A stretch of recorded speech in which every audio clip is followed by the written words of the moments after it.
Alright, Tolleson Parks and Rec, my name is Joey and I'm back again with another video. Today we're going to be talking about 3D printer number 2, and if you guessed correctly from watching our very first video, the color we're printing today is yellow, and what we're making is just your basic common cube. The reason why I'm doing that is because I wanted to talk a little bit about how this 3D printer is working and operating, and a little bit about the filament that's being used to create our cube. So on the right side of the screen on the printer, which you can't see, is a wheel of plastic filament.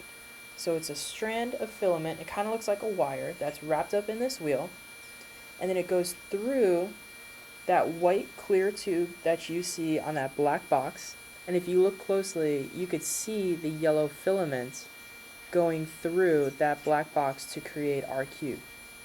That black box is called an extruder, and the way the extruder is working is kind of like a hot glue gun you would use in arts and crafts.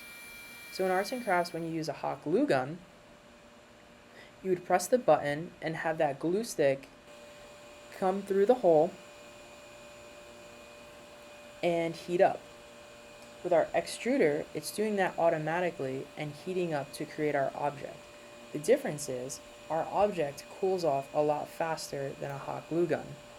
That's because if you used a hot glue gun on our object, the object would just melt. So we need it to be strong and sturdy, and that's why it cools off really fast. Now that object is being built on something we call a build plate. That plate is just that square that I'm able to detach and attach, which you saw in our first video when I created the word Tolleson. That way we're able to take off our object and use it how we need to.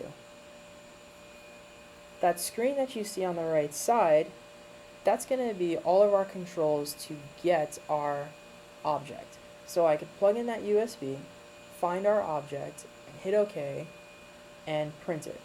Or I can use it to calibrate, which means change our sensors, anything I need to do in order to get a better print. People that use 3D printers are actually your common everyday people, especially in today's world. Doctors use them to create medical parts. Engineers, especially at a company called Lockheed Martin, they could redesign telescopes. Teachers could use them in order to teach. And there's so many options to use a 3D printer. You could even have one at home and just print things for fun. The software I use to create that cube, and software you could use to create anything, is called Tinkercad. Tinkercad is completely free. You can just Google it and start making something. You can also use something called Thingiverse, and the website for that is thingiverse.com. Thingiverse is actually the largest online 3D printing community, and it has libraries of printable files. There's so many. There are people all over the world that print and create and save these files for other people to use. You could also create your own object, save it for other people to use as well. Engineers use something called AutoCAD, which is a lot more difficult, but also a lot more precise and specific with parts. So anyway, this is our 3D printer, and I just wanted you guys to kind of see how it worked. And then next week, we're going to get into some science.